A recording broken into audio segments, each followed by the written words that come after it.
जय हिंद साथियों, आपका हार्दिक स्वागत है अपने YouTube चैनल हमदर्द क्लासेस पे। साथियों, आज हम पढ़ने वाले कक्षा 10 के इतिहास का छठा चैप्टर शहरीकरण एवं शहरी जीवन। इसमें हम कवर करने वाले मोस्ट BVI क्वेश्चन के साथ PYQ यानी विगत वर्षों में पूछे गए प्रश्नों का समावेश। साथ ही सारे प्रश्न सिलेक्टेड जो आपके एग्जाम के पॉइंट ऑफ व्यू से बनाए गए हैं, तो आप लोग अंत तक बने रहें, इससे आपका भरपूर फायदा हो, क्योंकि मैं आपको करवाने वाला कम समय में ज़्यादा और सटीक तैयारी जो आपके एग्जाम के रेलिवेंट हो। तो चलिए शुरू करते बिना किसी देरी के सवाल नंबर 1 से। गोल घर का निर्माण कब हुआ? 1757 में, 1786 में, 1764 में, 1857 में। गोल घर का निर्माण कब हुआ था? ऑप्शन सी 1786 ईस्वी में। महात्मा बुद्ध को ज्ञान की प्राप्ति कहाँ हुई थी? राजगीर में, बोध गया में, वैशाली में, सारनाथ में। महात्मा बुद्ध को ज्ञान की प्राप्ति कहाँ हुई थी? ऑप्शन बी बोध गया में। सासाराम नगर का विकास कब हुआ था? मध्य युग में, प्राचीन युग में, आधुनिक युग में। इनमें से कोई सासाराम नगर का स्थापना विकास कब हुआ था? ऑप्शन ए मध्य युग में। किसने किया था? शेरशाह सूरी ने। शहरों में कौन सा वर्ग बुद्धिजीवी वर्ग के रूप में विख्यात हुआ? पूंजीपति वर्ग, श्रमिक वर्ग, उद्योगपति वर्ग, मध्यम वर्ग। शहरों में कौन सा वर्ग बुद्धिजीवी वर्ग के रूप में विख्यात हुआ था? ऑप्शन डी मध्यम वर्ग। पूंजीपति वर्ग के द्वारा किस वर्ग का शोषण हुआ? श्रमिक वर्ग का, मध्यम वर्ग का, कृषक वर्ग का, सभी वर्ग का। साथ ही पूंजीपति वर्ग के द्वारा किस वर्ग का शोषण हुआ था? ऑप्शन ए श्रमिक वर्ग का, ना कि सभी वर्ग का। ठीक है, याद रखिएगा, पूंजीपति वर्ग के द्वारा किस वर्ग का शोषण हुआ था? ऑप्शन ए श्रमिक वर्ग का। शहर को आधुनिक व्यक्ति का किस प्रकार का क्षेत्र माना जाता है? सीमित क्षेत्र, प्रभाव क्षेत्र, विस्तृत क्षेत्र, उपयुक्त सभी। शहर को आधुनिक व्यक्ति का किस प्रकार का क्षेत्र माना जाता है? ऑप्शन बी प्रभाव क्षेत्र माना जाता है। ब्रिटेन के किस राजा ने ईस्ट इंडिया कंपनी को बम्बई दिया था? जेम्स प्रथम ने, जेम्स द्वितीय ने, चार्ल्स प्रथम ने, चार्ल्स द्वितीय ने। ब्रिटेन के किस राजा ने ईस्ट इंडिया कंपनी को बम्बई दिया था? ऑप्शन डी चार्ल्स द्वितीय ने। 1863 ईस्वी में धुआं निरोधक कानून पारित करने वाला भारत का पहला शहर कौन सा था? अहमदाबाद, कलकत्ता, दिल्ली, मद्रास। 1863 ईस्वी में धुआं निरोधक कानून पारित करने वाला भारत का पहला शहर कौन सा था? Option B Calcutta. Dadasaheb Phalke ने निम्नलिखित में किस फिल्म का निर्माण किया था? राजा हरिश्चंद्र, झांसी की रानी, CID, guest house. Dada Saheb Phalke ने निम्नलिखित में से किस फिल्म का निर्माण किया था? ऑप्शन ए राजा हरिश्चंद्र का निर्माण किया था। घेटो शब्द का प्रयोग किसके लिए किया जाता है? यूनानियों की बस्ती के लिए, यहूदियों की बस्ती के लिए, अरब वालों की बस्ती के लिए, ईसाइयों की बस्ती के लिए। घेटो शब्द का प्रयोग किसके लिए किया जाता है? ऑप्शन बी यहूदियों की बस्ती के लिए। औपनिवेशिक भारत की वाणिज्यिक राजधानी कौन थी? बम्बई, मद्रास, कलकत्ता, विशाखापत्तनम। औपनिवेशिक भारत की वाणिज्यिक राजधानी कौन थी? ऑप्शन ए बम्बई थी, जो अब मुंबई में बदल गई है। बम्बई की चौल किस प्रकार की इमारत थी? एक मंजिली इमारत, बहुमंजिली इमारत, धनी लोगों की इमारत, सरकारी कर्मचारियों की इमारत। बम्बई की चौल किस प्रकार की इमारत थी? ऑप्शन बी बहुमंजिलीय इमारत। एक स्वतंत्र राष्ट्र के रूप में सिंगापुर का उदय किस वर्ष हुआ? 1919 में, 1945 में, 1955 में, 1965 में। एक स्वतंत्र राष्ट्र के रूप में सिंगापुर का उदय किस वर्ष हुआ था? ऑप्शन डी 1965 ईस्वी में। पटना में गोल घर किस उद्देश्य से बनाया गया? सैनिक रखने के लिए, अस्त्र शस्त्र रखने के लिए, अनाज रखने के लिए, पूजा करने के लिए। पटना में गोल घर किस उद्देश्य से बनाया गया था? ऑप्शन सी अनाज रखने के उद्देश्य से बनाया गया था। पाटलिपुत्र को किस मगध की राजधानी के रूप में स्थापित, साथ ही यहाँ पे थोड़ा करेक्शन करिए, पाटलिपुत्र को किस मगध के शासक ने इसके राजधानी के रूप में स्थापित किया था? पाटलिपुत्र को किस ने मगध की राजधानी के रूप में स्थापित किया? अजातशत्रु ने, अशोक ने, चंद्रगुप्त मौर्य ने, उदयन ने। तो ऑप्शन डी उदयन ने। मेगास्थनीज ने पाटलिपुत्र की यात्रा किसके समय की थी? चंद्रगुप्त प्रथम के, चंद्रगुप्त द्वितीय के, हर्षवर्धन के, चंद्रगुप्त मौर्य के। मेगास्थनीज ने पाटलिपुत्र की यात्रा किसके समय की थी? ऑप्शन डी चंद्रगुप्त मौर्य के। अब मेगास्थनीज ने कौन सी किताब लिखी थी? इंडिका। बिहार को पृथक राज्य का दर्जा कब दिया गया? 1910 में, 1911 में, 1912 में, 1913 में। बिहार को पृथक राज्य का दर्जा कब दिया गया था? Option C 1912। 22 मार्च 1912 को बिहार बंगाल से अलग हो गया था। और 1900, ठीक है।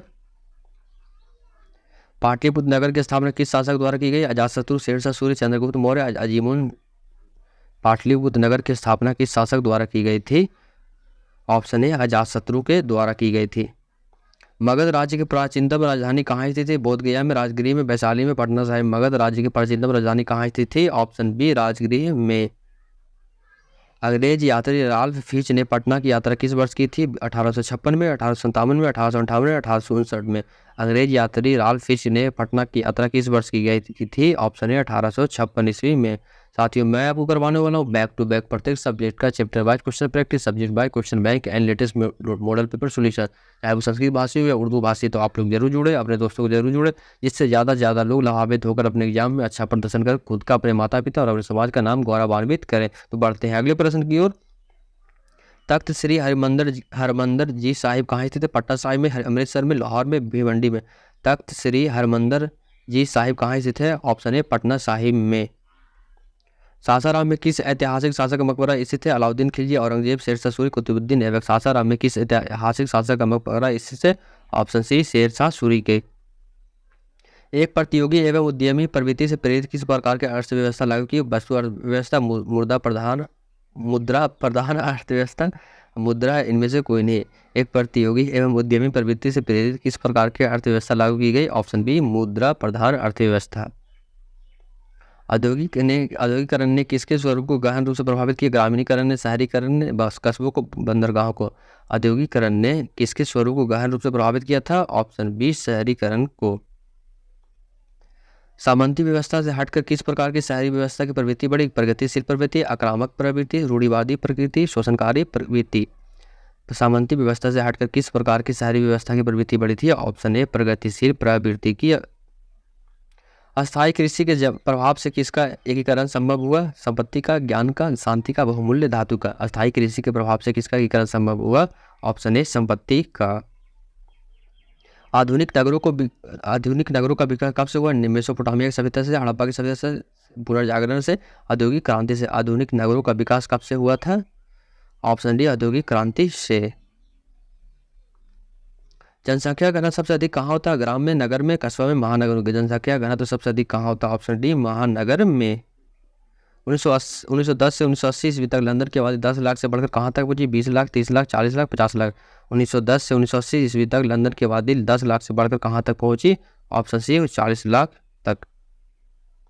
आधुनिक शहर सबसे पहले कहाँ बसने शुरू हुए? चीन, इंग्लैंड, जापान, भारत। आधुनिक शहर सबसे पहले कहाँ बसने शुरू हुए थे? ऑप्शन सी इंग्लैंड में। गार्डन सिटी की योजना किसने बनाई? रेमंड अर्नबिन ने, बैरी पार्कर ने, एवेंजर हावर्ड ने, विलियम हॉर्नबी ने। गार्डन सिटी की योजना किसने बनाई थी? ऑप्शन सी एवेंजर हावर्ड ने। लेसेस फेयर के सिद्धांत में किसकी पूरी स्वतंत्रता मिली हुई थी? किसानों को, मजदूरों को, व्यापारियों को, पूंजीपतियों को। लेसेस फेयर के सिद्धांत में किसकी पूरी स्वतंत्रता मिली हुई थी? ऑप्शन डी पूंजीपतियों को। लंदन में भूमिगत रेल किस वर्ष आरंभ हुआ? 1763 में, 1863 में, 1787 में, 1887 में। लंदन में भूमिगत रेल किस वर्ष आरंभ हुआ था? ऑप्शन ए 1763 में। लंदन में अनिवार्य प्राथमिक शिक्षा कब लागू हुआ? 1850 में, 1855 में, 1860 में, 1870 में। लंदन में अनिवार्य प्राथमिक शिक्षा कब लागू हुआ? ऑप्शन डी 1870 में।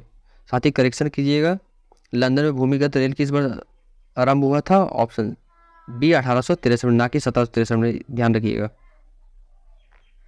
चार्टिस्ट आंदोलन कहाँ हुआ था? ऑस्ट्रिया में, यूनान में, इंग्लैंड में, फ्रांस में। चार्टिस्ट आंदोलन कहाँ हुआ था? ऑप्शन डी इंग्लैंड में। नगरों में किस अवधारणा पर बल दिया गया? सामुदायिक, व्यक्तिवादी, स्त्रियों की स्वतंत्रता, सांप्रदायिकता। नगरों में किस अवधारणा पर बल दिया गया था? ऑप्शन बी व्यक्तिवादी। साथ ही अगर हमारी वीडियो आपको पसंद आई तो आप subscribe and bell icon button दबाकर अब हमदर्द क्लासेस परिवार का हिस्सा बन सकते हैं। ऊपर वाले हमें और आपको और बेहतर से बेहतर बनने की कृपा करें। तो मिलते हैं अगले वीडियो में। Bye bye.